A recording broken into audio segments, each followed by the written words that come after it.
Okay, guys, so we are going to talk about linear model and then exponential model next time. So, linear model are the linear functions that you guys seen before, and is represented as y equals mx plus b.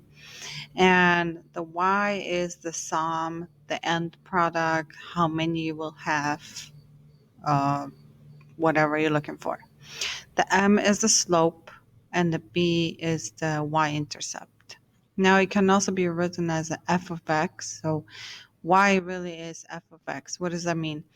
Function with the variable of x. So I can replace x with anything here. Like if what is the y value when x is 1 or x is 2 or x is 3. So y and f of x really is the same thing.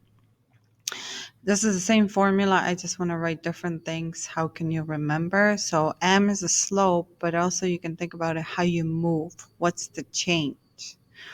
X is the time. I don't put it there, but it's X usually represents a time. 99% of the time for the problems, X will be time because X is independent. And if you think about it, the only thing you cannot change in life is time. So you don't have any, um, you cannot really do anything about it. B is y-intercept, but it's also the starting point, the beginning when x is 0. So on the graph, y-intercept, the point B will be right here. When x is 0, that's where you start. Okay, now this will be the negative direction, positive direction. Usually we don't have negative direction for time, but also it can be like what happened 10 years before. That will be negative direction. Okay, so for example, Allison opened saving account by depositing $500, and then she plans to add 125 to account each month. So everything that it says add or subtract, that would suggest you like constant change. So the function grows constantly in the same rate. That suggests your linear equation. Now, $500 is what you put in. That's your beginning. That would be the y-intercept. And then adding every month is 125. That's the change. That's how you move. So y equals mx plus b. M, the change is 125. And b is the beginning. So it's 500. That's how you would write equation. Now the slope. How to find the slope? The equation for the slope is a change in y over change in x. So rise over run, right? So in other words, I can use the x and y, 2 points, y2 minus y1, x2 minus x1. What does that mean? Well, if I have 2 points, 3, 7, and 9, 9, one of them is going to have x1, y1, because it's 1 point, and the other one will be in a different place, so we would mark it x2, y2. I chose those points right here, so I'll show you a different way of finding slope from the graph, or if you just have points. Let's say I don't have a graph, I only have points. I mark it x1, y1, x2, y2, and now I'm substituting. y2 is negative 9, right? Minus y1 is 7, so 9 minus 7.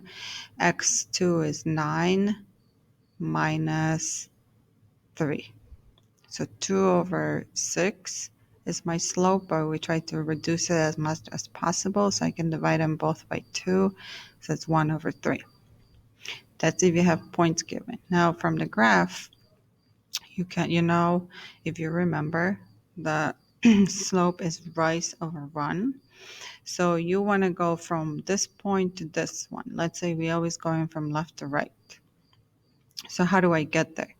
Well, I will go up 2 points and then to the right 6 points. So rise is 2, run is 6. Now, you can do it this way, but you just have to remember, just like we talk about translations, how you mark it, you always put, in this case, your y change first and then your x change on the denominator because it's rise, so vertical, run, horizontal. Still the same slope, It's just a different way of finding it. If you have a picture, it might be easier. If you have a point, well, you don't have a choice. Actually, 2 points. Okay, so example here. Find the slope passing through those lines. Why I put this example if you already have one? Well, let me show you. This will be x1, y1, x2, y2. So if I put in my formula, y2 is 3, y1 is -7. So be careful with negative numbers because the formula says y2 minus y1. So y2 minus from the formula, and then I have another minus because y1 is negative. And then I have x2, which is 8, and x1 is 3. There's no extra minus, just a minus from the formula. So negative and negative makes a positive. So 3 plus 7 is 10. 8 minus 3 is 5. The slope is 2. By the way, positive slopes will make your function go up. Negative slope will make it down, just like a hill. So you're walking up the hill, you would slide down the hill. And if the slope, when the line is straight, there's no slope. Okay. Horizontal straight. Okay, finding slope of the given line. So they give me a line, I need to find the slope. I know it's rise over run. Instead of doing points, because that's something's more difficult, I'm going to choose 2 nice points on the graph. And when I say nice, I mean the one that are going exactly through the grid. Okay. So I chose 2 and 4. Can you choose the different one? Yes, it doesn't really matter. It's always going to give you the same answer. I try to choose as close as possible so my numbers are smaller. So rise from this point from the left to right is a rise of 2. Is it 2? Actually, no. It's not even 2. It goes by 2. So 2, 4. So I should correct it. So rise is 4 and the run is 2. Why my answer is the same that what I had before? Well, because you always have to simplify as much as possible. So if I divide both sides by 2, it will be 2 over 1, which is still 2. Okay, point slope form, another form. So that was one of the homeworks that you guys have. So point slope, you guys need to have a point. Well, that's why it's called point, and a slope given. So sometimes the problem gives you a slope. Sometimes you have to first find the slope and then use the point. So example here that is on your paper, they give you 2 points, which we already used before, and they need you to find equation of the line. Well, I cannot do anything until I have slope. So the first thing I need to find is a slope, because point slope equation and slope intercept equation, they both use slope. So I cannot do anything without slope. So I'm going to find the slope. I'm using my formula that I did, and we already did this before. The slope is 1 over 3. It's okay, it's a fraction. So I'm going to use my first point, because which point I should use, right? It doesn't really matter. Use the easiest one for you. And since I marked this x1, y1, and my formula goes by x1, y1, I'm just going to use the first one so I don't confuse myself. So y minus y1 equals m times x minus x1. That's the formula. Okay. Y minus 7, because 7 is y1, right? Equals 1/3, because 1/3 is my slope. I just found it. And x minus 3, because 3 is the x1. Okay, I'm solving. I cannot do anything with this side yet. I'm just going to distribute 1/3 to each of those. Let me see if I can move this a little bit lower. Okay. So 1/3 times x is 1/3 x. 1/3 of -3. So basically it's asking how many, well, asking what's 1/3 of 3. Or the other way you can think about it, 3 is 3 over 1. And if I multiply by 1/3, I don't know if you guys know you can cross um, cancel those numbers, or you can just multiply across. So 3 times 1 is 3, 1 times 3 is 3, and 3 divided by 3 is just 1. So 1/3 of 3 is just 1. Now, y has to be by itself if I want to have equation of the line, because usually we write y equals something. So I'm going to add 7 to both sides, and I can only add it to -1 because that one doesn't have x.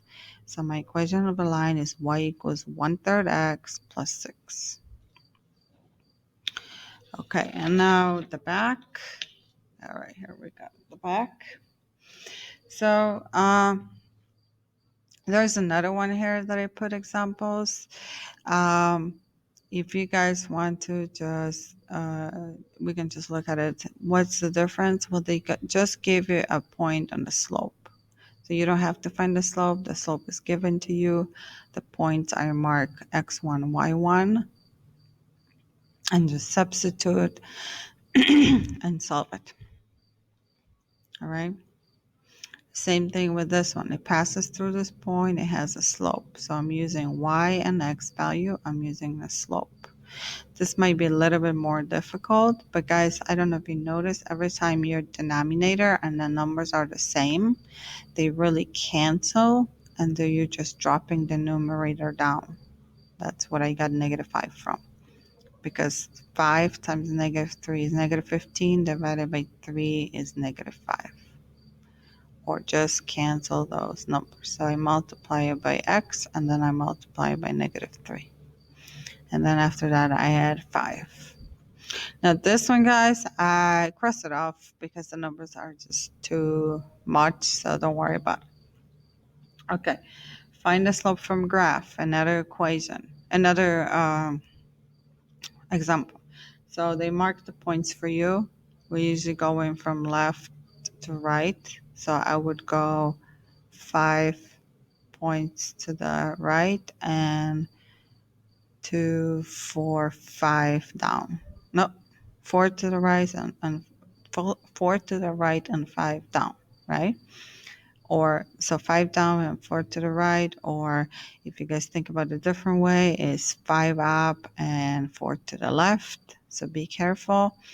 The up is positive, the down is negative, this is positive, this is negative.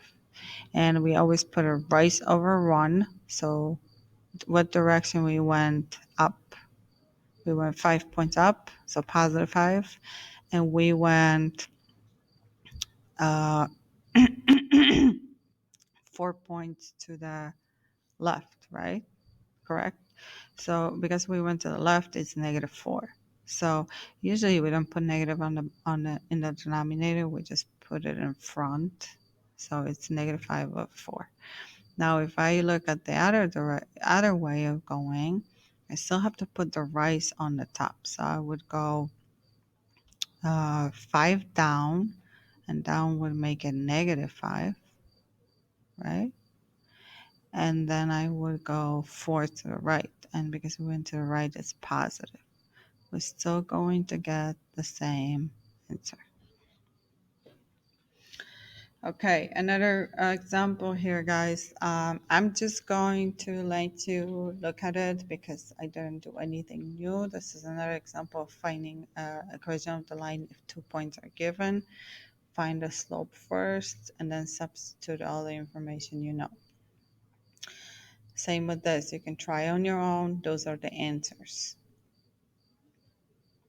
And that brings us to writing equation from the word props. So if you want to do those problems, just stop the video and do them. Okay, so you rent a bicycle for $15 plus $4 per hour. So remember, y equals mx plus b. M is how you move or the change. B is the beginning, the starting point. So first thing you do when you pay $15. It's like a flat fee. That's not going to change. That's your beginning. And then no matter if you're going to use the bicycle or not, the moment you rent it, you pay $15. If you're going to rent it for an hour or two or three, it depends. It's a change. Everything it says per hour, per month, per week, or something that indicates a change. So change over here, the slope, the way it grows is by 4. Substituting 4x plus 15, that's going to be equation of this line. Now you can find how much you're going to pay by changing the x. If you rent it for 2 hours, you substitute 2. If you rent it for 50 hours, you substitute 50, and the number, how much you're going to pay, it will change. Okay, and now the repair shop charges $30 plus $25 per hour. Per hour indicates change, the slope, and the $30 is just by leaving the car there. No matter how long they're gonna work on it, you're still gonna pay $30. So 25x plus 30. Okay, a candle is 5 inches tall and it burns at the rate of 1.8 inches per hour. So we gotta be careful with this one. Still, 5 inches is the beginning when you started burning the candle, and the rate is how it changed, inch per hour. Now, you got to be careful with this because when you're burning the candle, it doesn't grow. Like this bill would grow. The more they work on it, the more you pay. The candle will not grow when you burn it. It's actually going to go down. So your change is negative. So be careful when you're reading problems. Negative 8, 1.8. And the B, well, I didn't put the B. The B is the beginning, and the beginning is 5. So depending on how long you burn it, you can tell how tall the candle is going to be after whatever amount of time. All right, that's linear equation. That's all you have to know for now about linear models.